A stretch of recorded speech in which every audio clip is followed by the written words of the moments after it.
ॐ नमो भगवते वासुदेवाय।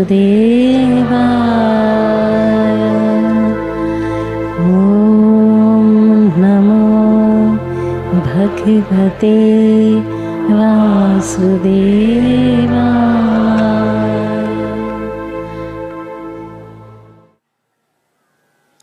छठे अध्याय में भगवान श्री कृष्ण ने कहा, एक तपस्वी से, कर्मयोगी से सबसे बढ़कर है योगी, ध्यान योगी। और ये कहा कि तुम योगी बनो अर्जुन।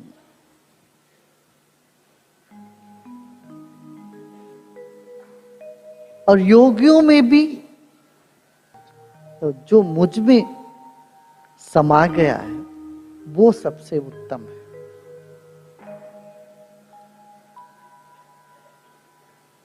ये तो बात पूरी हो गई, मगर फिर अब ज्ञान विज्ञान योग।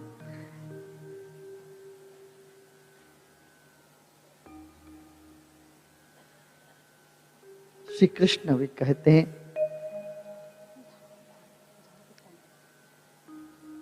इतना सुनने के बाद तेरे मन में संशय हो सकता है,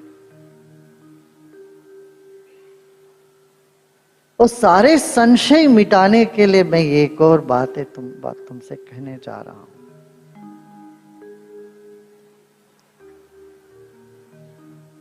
ये ज्ञान विज्ञान योग। मय्यासक्त मनः पार्थ योगम युञ्जन मदाश्रया असंशयम समग्रम मां यथा ज्ञास्यसि तच्छृणु। मय्यासक्त मनः पार्थ योगम युञ्जन् मदाश्रया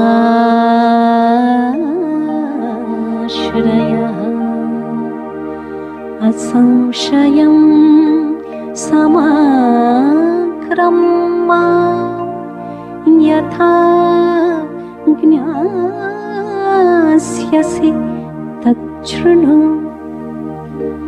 ज्ञानं तेहं सविज्ञानम् इदं वक्ष्याम्यशेषतः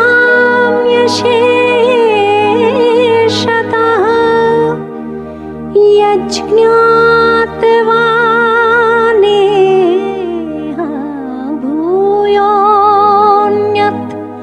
ज्ञातव्यमवशिष्यते।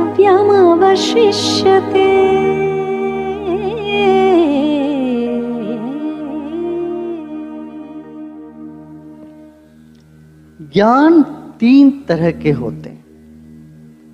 एक तो इंद्रिय जन्य ज्ञान, माने हम देखते हैं आंखों से, कान से सुनते हैं, नाक से सूंघते हैं, त्वचा से स्पर्श के रूप में हमको जो ज्ञान होता है, ये पांच इंद्रियों से जो ज्ञान प्राप्त होता है, ये एक तरह का ज्ञान। इससे उत्तम कोटि का ध्यान है बुद्धिजन्य ज्ञान। इंद्रिय जन्य ज्ञान, इंद्रियों से प्राप्त हो जो ज्ञान होता है, प्राप्त होता है वो ज्ञान। दूसरा बुद्धि से, अभी सूरज को देख रहे हैं उगता हुआ डूबता हुआ, मगर बुद्धि से हम जानते ना सूरज उग रहा है ना डूब रहा है।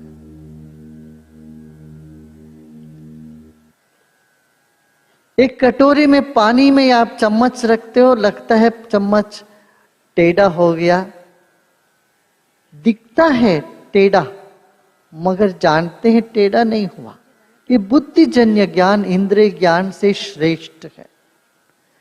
और एक और ज्ञान है, वो बुद्धि के अतीत का ज्ञान, बुद्धि के परे का ज्ञान। हर एक के जीवन में कहीं ना कहीं इसका झलक हमको मिला ही है।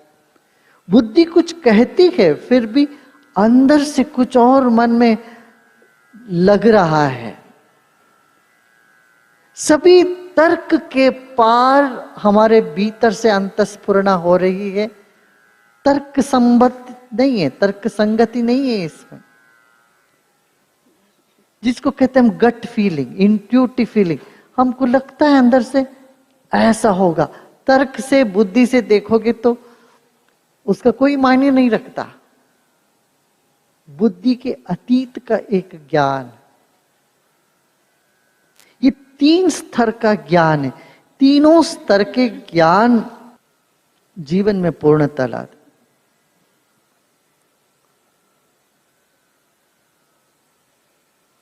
मन को समाहित करने के लिए, शांत करने के लिए, बुद्धि को तीक्ष्ण करने के लिए और शांत करने के लिए, चित्त में आनंद का उपज आने के लिए भी ज्ञान की आवश्यकता है।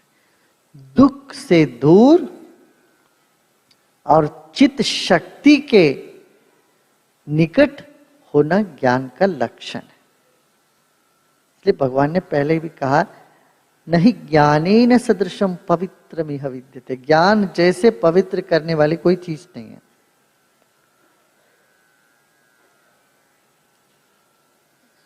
मगर ये कह रहे हैं कि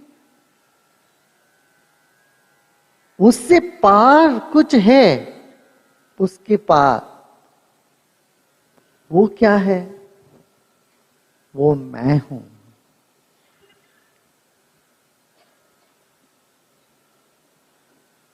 ज्ञानम तेहम सविज्ञानम इदम वक्ष्याम अशेषता। कुछ कसुर नहीं छोड़ूंगा। तुम मेरे बहुत प्रिय हो, इसलिए तुमको मैं पूरी बातें सुनाऊंगा। अक्सर एक शिक्षक, एक गुरु शिष्यों को पूरी बात नहीं सुनाते। क्यों? पात्रता पर निर्भर करता है, योग्यता पर निर्भर करती है। किसको कितना समझाओगे, कितना वो सीख सकते हैं, उतना ही उनको सिखा सकते हैं। एक प्राइमरी स्कूल के बच्चों को जितना उनको पाठ पढ़ाना उतना ही कर सकते। हो सकता है आप प्रोफेसर हो, मगर वो सेकेंडरी स्कूल बच्चों के लिए सारी बातें कहोगे तो वो भ्रमित हो जाएंगे।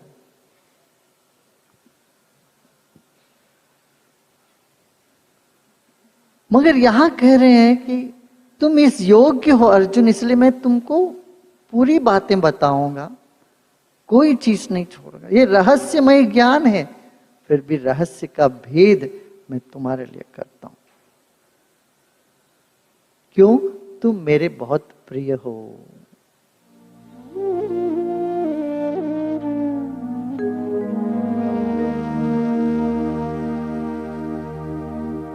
मनुष्याणां सहस्रेषु कश्चित् यतति सिद्धये यततामपि सिद्धानां कश्चिन्मां वेत्ति तत्त्वतः।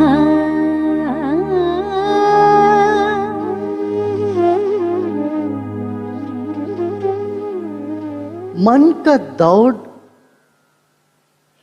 और कुछ जानो, इससे आगे और क्या है,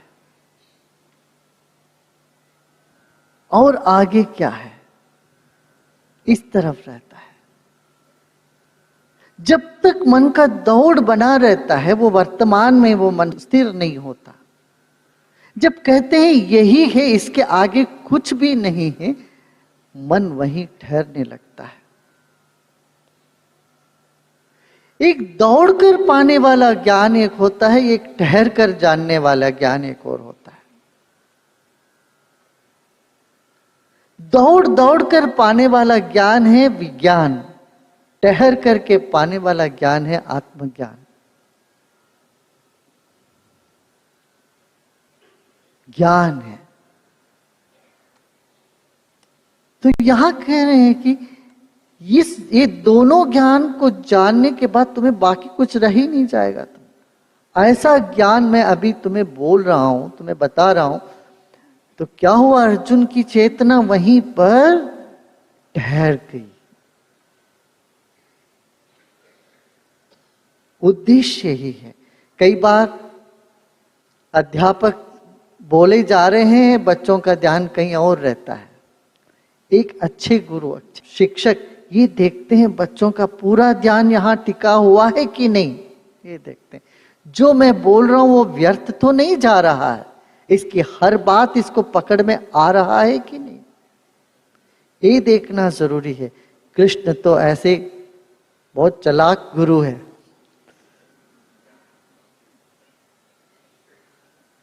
अति उत्तम कोटि के गुरु, कृष्ण जैसे गुरु ना हुए ना हो सकते हैं, जो होते हैं वो कृष्ण ही होते हैं।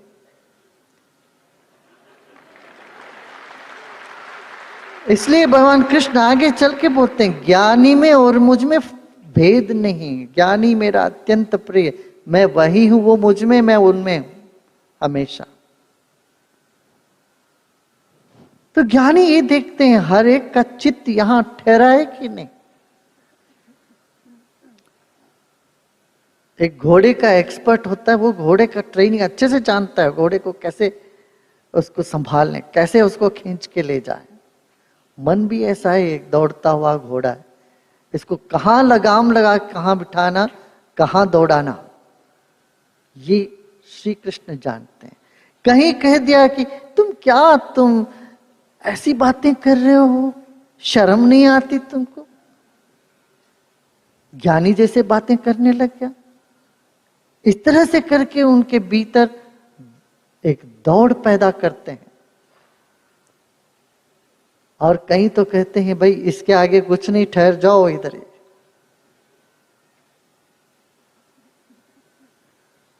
कभी कहते हैं कि तुम्हें शर्म नहीं आता, लोग क्या बोलेंगे तेरे बारे में, दुनिया तुम पर थूकेगी, चलो उठो कर्मयोगी बनो। कहते दूसरी जगह भाई छोड़ के बैठ इधर, इसके आगे कुछ नहीं है। जो कुछ भी तुम्हें चाहिए जानने के लिए, वो सब यही अभी मैं दे रहा हूं। इस तरह से करके मन को एक जगह स्थिर कर रहे हैं। मन स्थिर हुआ तो प्रज्ञा जागी। आप ठहरो थोड़ा बहुत, इतना जल्दी वो नहीं करना। क्या बोले, मनुष्यानाम सहस्रेषु, हजारों में लाखों में थोड़े से लोग इस पथ पर चलने वाले होते हैं।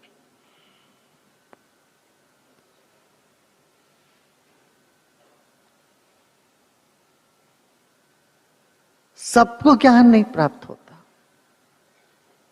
हर कोई पीएचडी नहीं प्राप्त करते।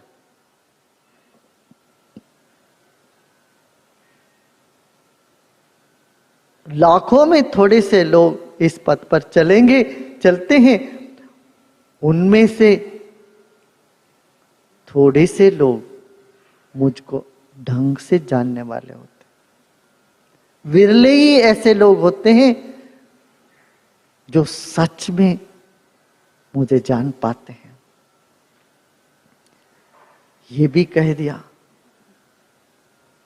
अब यदि मैं उन विरलों में से एक हूं कि नहीं, ये अर्जुन को सोचना पड़ा है। वो ठहर के सोचो वहां।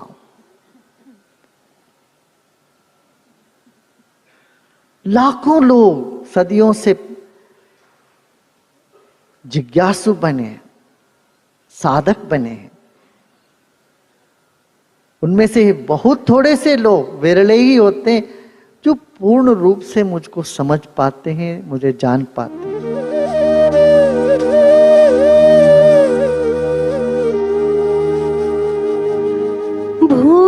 भूमिरापो नलो वायुः खं मनो बुद्धिरेव च अहंकार इत्ययं मे भिन्ना प्रकृतिरष्टधा।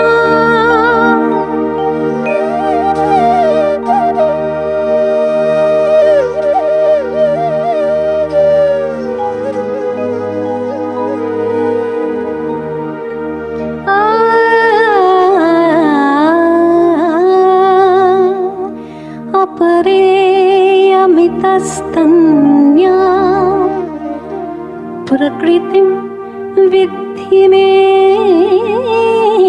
परां जीवभूतां महाबाहो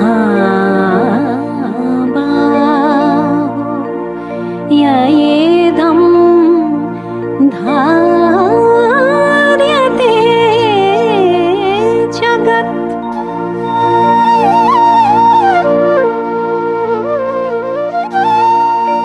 8 तरह की प्रकृति है। यहां जो पद है वो यहां से मैं तक, यह क्या है ये विज्ञान, मैं क्या है ये ज्ञान, यह क्या है ये शरीर क्या है, ये मन क्या है, ये बुद्धि, कहते ये सब प्रकृति है। पंचभूत भूमि, जल, अग्नि, वायु, आकाश, ये तो समझ में आया। ये तो प्रपंच, प्रपंच तो कहते हैं, ये क्या प्रपंच कहते हैं, ये सब प्रपंच, 5 से विविध रूप से, पंचभूतों का विविध रूप से मिलना, उनका जोड़ना, ये प्रपंच हुआ। सारा संसार टिका हुआ है ये 5 भूतों पर, बना है 5 भूतों से। बुद्धि को भी प्रकृति ही माना है, मन, बुद्धि और अहंकार, इस तीनों को भी प्रकृति का ही अंग माना है। क्यों? मन भी 3 तरह के मन होते हैं, क्या? सतोगुण, रजोगुण, तमोगुण, ये तीनों प्रकृति का गुण है। बुद्धि भी 3 तरह के बुद्धि होती, सतोगुण, रजोगुण, तमोगुण, और अहंकार भी ये 3 तरह के होते हैं। मगर मन, बुद्धि, चित्त, अहंकार, ये चित्त को छोड़ दिया। अंतःकरण चतुष्टय कहते ना, अंतःकरण, अंदर के 4 चरण है चेतना के, उसमें मन, बुद्धि, अहंकार को लिया, चित्त को नहीं लिया। ये क्या बात है? यहां रहस्य है। चित्त को हम आत्मा में लगाते हैं तो चैतन्य होता, चित्त को हम जड़ता में लगाते हैं, मन, बुद्धि, अहंकार होता है। अब योग निद्रा करते वक्त क्या करते हैं? हम अपनी चेतना को शरीर के एक एक अंग में लेके आते हैं। अरे शरीर के अंग में क्यों लेके आते हैं? ये तो जड़ है। हमारा उद्देश्य तो चैतन्य के पास जाना, हमारा हम उल्टा काम कर रहे हैं। शरीर के पांव में ले जाओ, घुटने में ले जाओ, कहाँ कंधे में ले जाओ, चेतना को क्यों कर रहे हैं ऐसे? हाँ, यहां हमारी गति यह से मैं तक, यहां अपना ध्यान यहां पर लगे तो वहां से वो मुक्त होते हैं। वहां से मुक्त होकर के चेतन, फिर हमको महसूस होता है कि मैं ये शरीर नहीं हूं, मैं कुछ और हूं, मैं चैतन्य शक्ति हूं।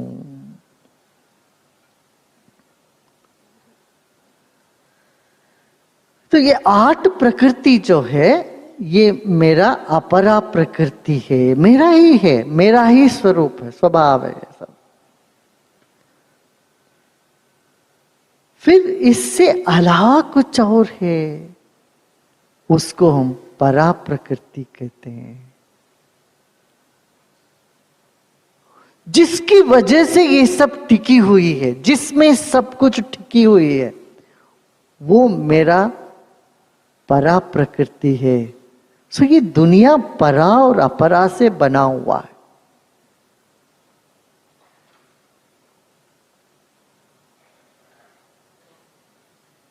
कॉन्शियसनेस, जिसको चैतन्य शक्ति, जो दिखता नहीं है मगर जो दिख रही सब कुछ को थामा हुआ है।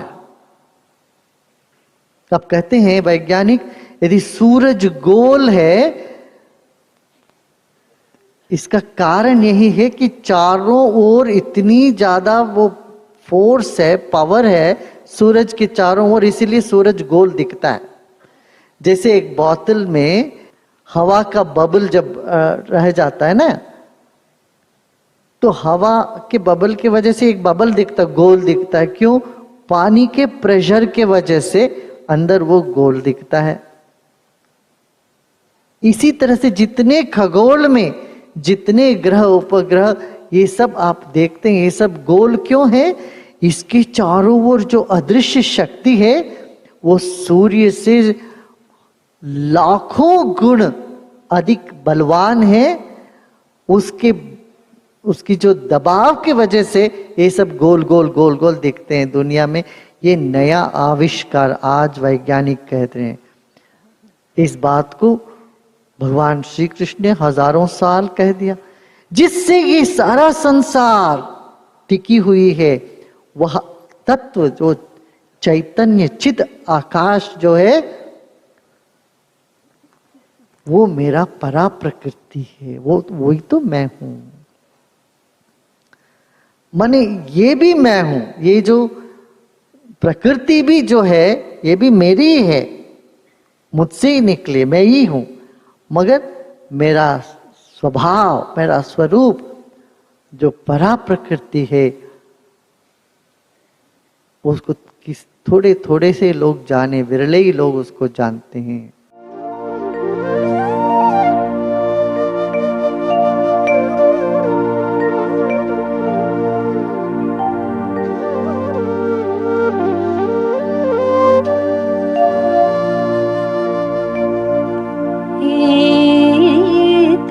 योनीनि भूतानि सर्वाणीत्युपधारय अहं कृत्स्नस्य जगतः प्रभव प्रलयास्तथा।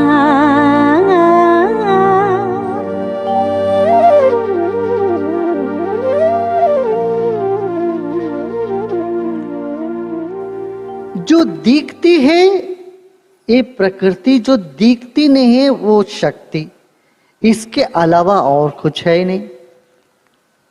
बिजली नहीं दिखती है मगर लाइट दिखता है, पंखे चल रहे हैं,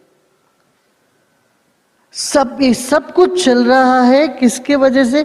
कुछ ऐसी शक्ति है जो दिखती नहीं है मगर है। हवा को किसी ने देखा तो नहीं, हवा दिखती नहीं है मगर है। तो उसको भी जानो जो दिखता है, जो इंद्रिय जन्य ज्ञान है, और उसको भी मानो जो बुद्धि जन्य है, और बुद्धि के परे जो ज्ञान है वो पकड़ लो। ये इसका सार है।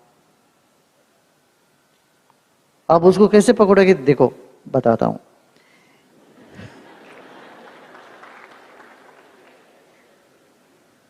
कुछ तो तुमको मान के चलना पड़ेगा, कुछ जान सकते हो, कुछ मानना पड़ेगा। क्यों? सभी चीज तो तुम जान नहीं सकते। यहां कह रहे हैं कि ये सब मुझसे ही हुआ है, और इस सब का प्रलय का भी, इसका उद्भव का भी कारण में ही हूं। अब अर्जुन पूछ सकता है, भाई कृष्ण पहले एक बार पूछ भी चुका, तुम तो अभी हुए हो। कहते हो मैं पूरे मनु को भी मैं ही गुरु था, और पहले भी उनको भी मैंने सिखाया था। बोलते तुम्हारा तो अभी जन्म हुआ है, तो कह रहे हो हजारों साल पहले जो मनु हुआ तो उनको भी तुम्ही ने ज्ञान दिया। ये कैसे हो सकता है? वही बात यहां कह रहे हैं कि मुझसे निकला है सब कुछ, और मुझ में ही विलय होगा। एक छोटा सा उदाहरण देखो ना, सपना भी आपके भीतर आता है, सपना आता भी आपके भीतर, टूटता भी आपके भीतर। अपने भीतर ही सपने आते हैं ना, और सपने अपने भीतर ही टूटते हैं कि बाहर टूटते हैं? भीतर ही टूटते हैं, भीतर ही आते हैं, भीतर ही टूटते हैं। वो सब कुछ तेरे भीतर ही हो रहा है। जैसे सपना तेरे भीतर उपजा, उसका विलय भी वहीं हो गया। इसी तरह से ये जो दुनिया भी जो है ये सब तेरे भीतर ही और तेरे भीतर ही समाप्त होएगा।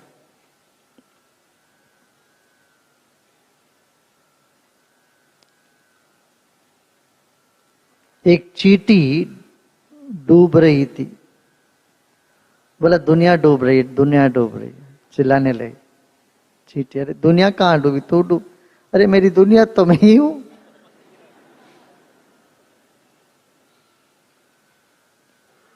दुनिया डूबी, मैं नहीं डूबा।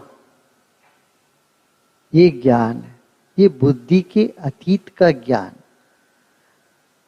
जिसको आज क्वांटम मैकेनिक्स कहते, क्वांटम फिजिक्स कहते हैं। क्वांटम मैकेनिक्स का सार यही है, ये सब कुछ एक चीज से बने, वेव फंक्शन। सारा संसार तरंग है और वही तरंग मैं हूं। और क्या है? मैं निष्तरंग तरंग हूं। ये जानना ज्ञान। मैं तरंग हूं जानने के लिए निस्तरंगित होना है। सारी चंचलता मिटी, शांत हुए, उस शांत स्थिति में फिर पता चलता रहे मैं तो तरंगित तरंग हूं हमेशा। मेरा मैं तो कहां मैं स्थिर रहा हूं। बाहर की चंचलता मिटी, फिर अंदर की तरंग का उद्बोध हुआ।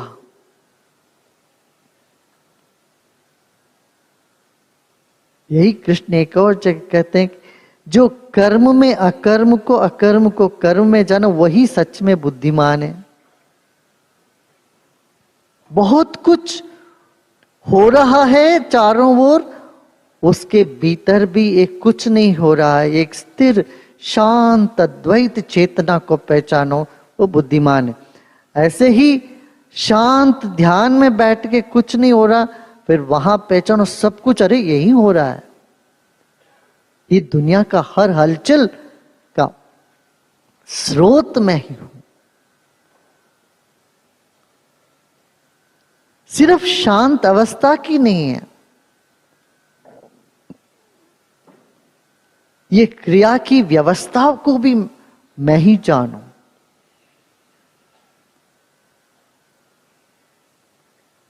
नहीं तो हम एक तरफा हो जाते, अरे शांति चाहिए मुझे और शांत रहेंगे बस, और वो शांति बिगड़ने में कोई देर नहीं लगता।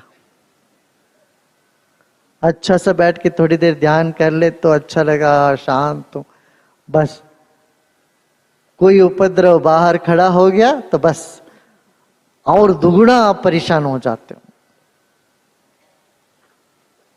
क्यों? सब लेके नहीं चल रहे हो, ज्ञान की कमी है वहां। निस्तरंग भी तरंग भी मैं ही हूं।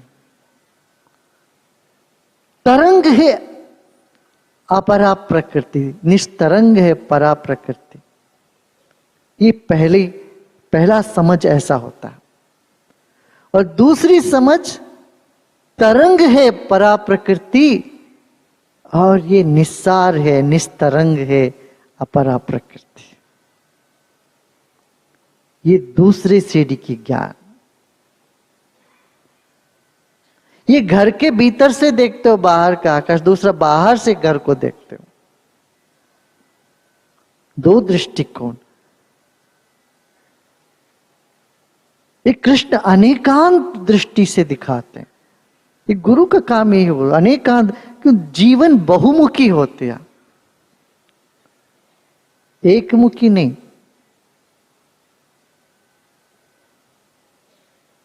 शिष्य एकमुखी होता है, गुरु बहुमुखी होते हैं।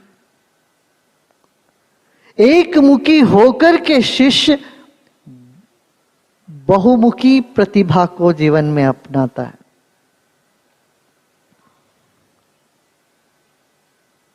कई दृष्टिकोण से समझाना पड़ता है, वो गुरु का काम। और श्री कृष्ण इस तरह से कई कोने से वही सत्य को दर्शाते हैं। आपको ऐसी चीज कहीं भी नहीं मिलेगा दुनिया में। एक तरफ का ज्ञान देने का तो बहुत लोगों का वो है,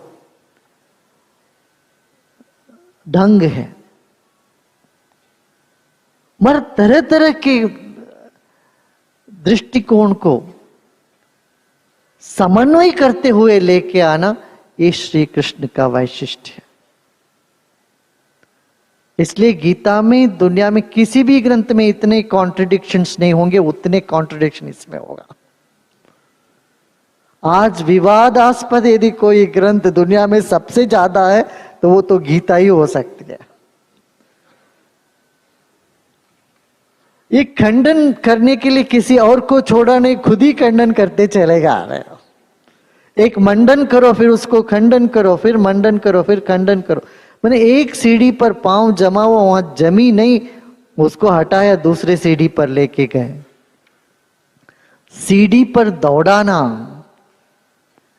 चलाना नहीं, दौड़ाना कृष्ण का ढंग है। तो यही कहते हैं यहां पर, इस सब संसार का उगम स्थान भी मैं हूं, ये इसका विलीन जहां होता है, विलीन का स्थान भी, प्रलय होने का जगह भी मैं ही हूं। मैं अजन्मा हूं,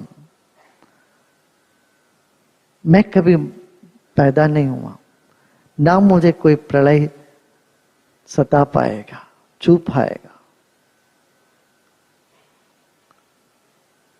इस सबका पात्र में, मुझ पात्र में यह सब हो रहा है।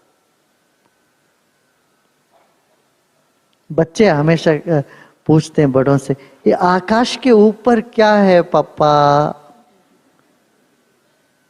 नीला आकाश है, उसके ऊपर क्या है? उसके आगे क्या है? उसके आगे कुछ नहीं है, आकाश ही है। बस इस समग्र ज्ञान को जान लो, मुझ में ही सब कुछ हो रहा है, अच्छा बुरा सच झूठ सब कुछ इसी में हो रहा है, और मैं इससे परे हूं, इससे अछूत हूं, इससे अलिप्त हूं, फिर भी मुझ में ही है ये सब।